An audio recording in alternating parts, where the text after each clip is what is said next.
ಚಿತ್ರದುರ್ಗದ ರೇಣುಕಾಸ್ವಾಮಿ ಕೊಲೆ ಪ್ರಕರಣಕ್ಕೆ ಸಂಬಂಧಪಟ್ಟ ಹಾಗೆ ಈಗ ಟಿವಿ ಪೇಪರ್ ಅಷ್ಟೇ ಅಲ್ಲ ಬೇರೆ ಬೇರೆ ವಿಚಾರಗಳಲ್ಲಿಯೂ ಕೂಡ ಒಂದು ವಿಚಾರ ಕೇಳಿ ಬರ್ತಾ ಇದೆ. ಆ ಒಂದು ಕೆಲಸಕ್ಕೂ ಕೂಡ ಅವಕಾಶ ಕೇಳಿದ್ದಾರೆ ಪವಿತ್ರ ಗೌಡ. ಆರೋಪಿಯಾಗಿ ಜೈಲಲ್ಲಿದ್ದಾರೆ. ಅವರು ಏನೋ ಒಂದು ಕೇಳಿದಾರಂತೆ, ಅವಕಾಶ ಕೇಳಿದ್ದಾರೆ, ನನಗೆ ಮಾಡಿಕೊಡಿ, ಅವಕಾಶ ಮಾಡಿಕೊಡಿ ಅಂತ. ಟಿವಿ ಪೇಪರ್ ಅಷ್ಟೇ ಅಲ್ಲ ಬೇರೆ ಒಂದು ವಿಚಾರವನ್ನು ಕೂಡ ಕೇಳಿದ್ದಾರೆ ಎನ್ನುವಂಥ ವಿಚಾರ ಕೇಳಿ ಬರ್ತಾ ಇದೆ.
ರೇಣುಕಾಸ್ವಾಮಿ ಕೊಲೆ ಪ್ರಕರಣಕ್ಕೆ ಸಂಬಂಧಪಟ್ಟಂತೆ ಟಿವಿ ಪೇಪರ್ ಅಷ್ಟೇ ಅಲ್ಲ ಅದರ ಜೊತೆಗೆ ಒಂದು ಅವಕಾಶ ಕೇಳಿದ್ದಾರೆ. ಏನಿರ್ಬೋದು ಹಾಗಾದ್ರೆ ಪವಿತ್ರ ಗೌಡ ಅವರು ಏನು ಮನವಿ ಮಾಡಿದ್ದಾರೆ ಅಂತ ನೋಡೋದಾದ್ರೆ ನೋಡಿ, ಕೋರ್ಟಿಗೆ ಒಂದು ಮನವಿ ಮಾಡಿದ್ದಾರಂತೆ. ಡಿಸೆಂಬರ್ 17ರಂದು ರೇಣುಕಾಸ್ವಾಮಿ ಪ್ರಕರಣದ ಒಂದು ಟ್ರಯಲ್ ಕೂಡ ಶುರುವಾಗಿದೆ. ಅದಕ್ಕೆ ಸಂಬಂಧಪಟ್ಟ ಹಾಗೆ ರೇಣುಕಾಸ್ವಾಮಿ ತಂದೆ ಮತ್ತು ತಾಯಿಯ ಒಂದು ಹೇಳಿಕೆಯನ್ನು ಕೂಡ ಪಡೆದಿದೆ ಕೋರ್ಟ್. ಈ ಒಂದು ವಿಚಾರದಲ್ಲಿ ರೇಣುಕಾಸ್ವಾಮಿ ಒಂದು ಕೊಲೆ ಪ್ರಕರಣಕ್ಕೆ ಸಂಬಂಧಪಟ್ಟ ಹಾಗೆ ಪವಿತ್ರ ಗೌಡ ಅವರ ಪರವಾಗಿ ಲಾಯರ್ ಬಾಲನ್ ಅವರು ವಾದವನ್ನು ಮಾಡಿದ್ದಾರೆ.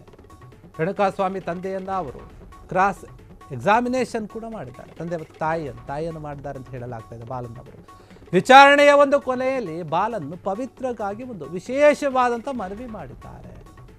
A1 ಆರೋಪಿ ಪವಿತ್ರ ಗೌಡಗೆ ಟಿವಿ ಕೊಟ್ಟಿಲ್ಲ, ಟಿವಿ ಕೊಡಬೇಕು ಅಂತ ಹೇಳಿದ್ದಾರೆ. ಜೊತೆಗೆ ಮನೆ ಊಟದ ಒಂದು ಸೌಲಭ್ಯವನ್ನು ನೀಡಬೇಕು ಅಂತ ಕೂಡ ಮನವಿ ಮಾಡಿದರು. ಟಿವಿ ಒದಗಿಸಲು ಕೋರ್ಟು ಜೈಲಧಿಕಾರಿಗಳಿಗೆ ಸೂಚನೆ ಕೂಡ ನೀಡಿದೆ. ಆಯಿತು ಟಿವಿ ಕೊಡಿ ಅವರಿಗೆ ಅಂತ ಹೇಳಿ ದಿನಪತ್ರಿಕೆ ಮತ್ತು ಗ್ರಂಥಾಲಯ ಪುಸ್ತಕಗಳನ್ನು ಒದಗಿಸಲು ಕೂಡ ಸೂಚನೆ ನೀಡಿದೆ.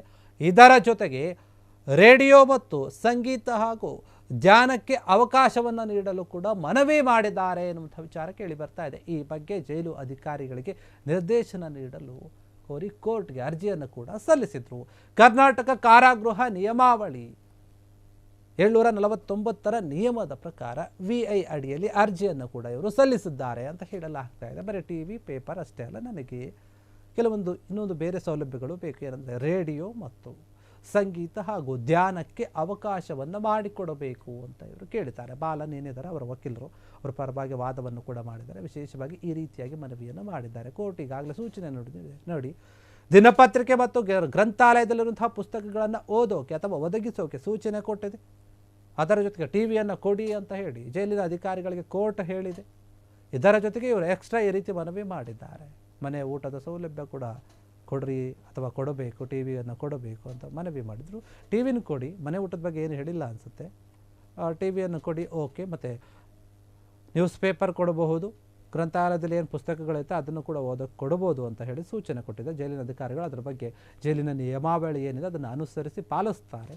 ಆದರೆ ಅದರ ಜೊತೆಗೆ ಇವರು ಕೇಳಿರುವಂಥದ್ದು ಏನಂದರೆ ರೇಡಿಯೋ ಮತ್ತು ಸಂಗೀತ, ಅದರ ಜೊತೆಗೆ ಧ್ಯಾನ ಮಾಡೋಕ್ಕೆ ಅವಕಾಶ, ಈ ರೀತಿಯಾಗಿ ಮನವಿ ಮಾಡಿದ್ದಾರೆ.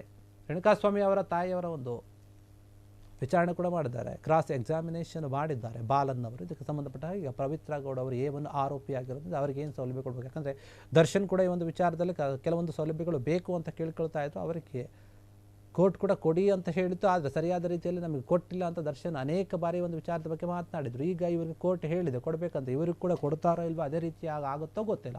ಆದರೆ ಸದ್ಯಕ್ಕಂತೂ ಇವರು ಮನವಿ ಮಾಡಿದ್ದಾರೆ. ಅವರ ಪರ ವಕೀಲರು ಕೂಡ ವಾದ ಮಾಡಿದ್ದಾರೆ. ಈ ಒಂದು ವಿಚಾರಕ್ಕೆ ಸಂಬಂಧಪಟ್ಟ ಹಾಗೆ ಕರ್ನಾಟಕ ಕಾರಾಗೃಹ ನಿಯಮಾವಳಿ 749 ಒಂದು ನಿಯಮದ ಅಡಿ VI ಅಡಿಯಲ್ಲಿ ಅರ್ಜಿಯನ್ನು ಕೂಡ ಸಲ್ಲಿಸಿದ್ದಾರೆ ಅಂತ ಹೇಳಲಾಗ್ತಾ ಇದೆ. ಕ್ಷಣ ಕ್ಷಣದ ಸುದ್ದಿಗಳಿಗಾಗಿ ಫ್ರೀಡಂ ಟಿವಿ ಸಬ್ಸ್ಕ್ರೈಬ್ ಮಾಡಿ, ಲೈಕ್ ಮಾಡಿ ಹಾಗೂ ಫಾಲೋ ಮಾಡಿ. ಹೊಸ ಸುದ್ದಿಗಳ ನೋಟಿಫಿಕೇಶನ್ಗಾಗಿ ಬೆಲ್ ಐಕಾನ್ ಮೇಲೆ ಕ್ಲಿಕ್ ಮಾಡಿ.